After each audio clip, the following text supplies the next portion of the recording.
ராமன்தொட்டியில் அதிமுக துணை பொதுச் செயலாளர் கே.பி. முனுசாமி தலைமையில் சாலை அமைக்க காவல்துறையினர் மீண்டும் அனுமதி அளித்ததை தொடர்ந்து கிருஷ்ணகிரியில் அதிமுகவினர் பட்டாசு வெடித்து கொண்டாடினர். கிருஷ்ணகிரி மாவட்டம் வேப்பனஹள்ளி சட்டமன்ற தொகுதிக்கு உட்பட்ட ராமன்தொட்டியில் சுமார் 15 கோடி மதிப்பீடு சாலை அமைக்க பூமி பூஜை நடைபெற இருந்தது. இதனை துவக்கி வைப்பதற்காக கழக துணை பொதுச் செயலாளர் கே.பி. முனுசாமி தலைமையில் சட்டமன்ற உறுப்பினர்களான அசோக் குமார், தமிழ்ச்செல்வன் ஆகியோர் முன்னிலையில் பூமி பூஜைகள் செய்ய ஏற்பாடுகள் செய்யப்பட்டிருந்தது. இந்த நிலையில் திடீரென அங்கு வந்த திமுகவினர் சாலை அமைக்க எதிர்ப்பு தெரிவித்ததால் பரபரப்பு நிலவியது. பின்னர் பூமி பூஜை செய்ய எதிர்ப்பு செய்த திமுகவினரை கண்டித்து அதிமுக துணை பொதுச் செயலாளர் கே.பி. முனுசாமி தலைமையில் ஏராளமானவர்கள் சாலை மறியல் போராட்டத்தில் ஈடுபட்டனர்.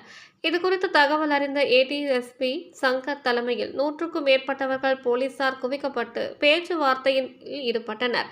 பின்னர் உடன்பாடு ஏற்பட்டதை அடுத்து மீண்டும் பூமி பூஜை செய்ய உரிய அனுமதி அளிக்கப்பட்டதை அடுத்து கிருஷ்ணகிரி நகர அதிமுக செயலாளர் கேசவன் தலைமையில் கிருஷ்ணகிரி ரவுண்டானாவில் கிழக்கு மற்றும் மேற்கு ஒன்றிய அதிமுக சார்பில் பட்டாசு வெடித்து கொண்டாடப்பட்டது. நகர செயலாளர் கேசவன் தலைமையில் நடைபெற்ற இந்த நிகழ்ச்சிக்கு ஒன்றிய செயலாளரான சோக்காடி ராஜன், கன்னியப்பன், மாவட்ட ஊராட்சி குழு உறுப்பினர் ஜெயா ஆஜி, நகர துணை செயலாளர் குரு ஆகியோர் முன்னிலை வகித்தனர்.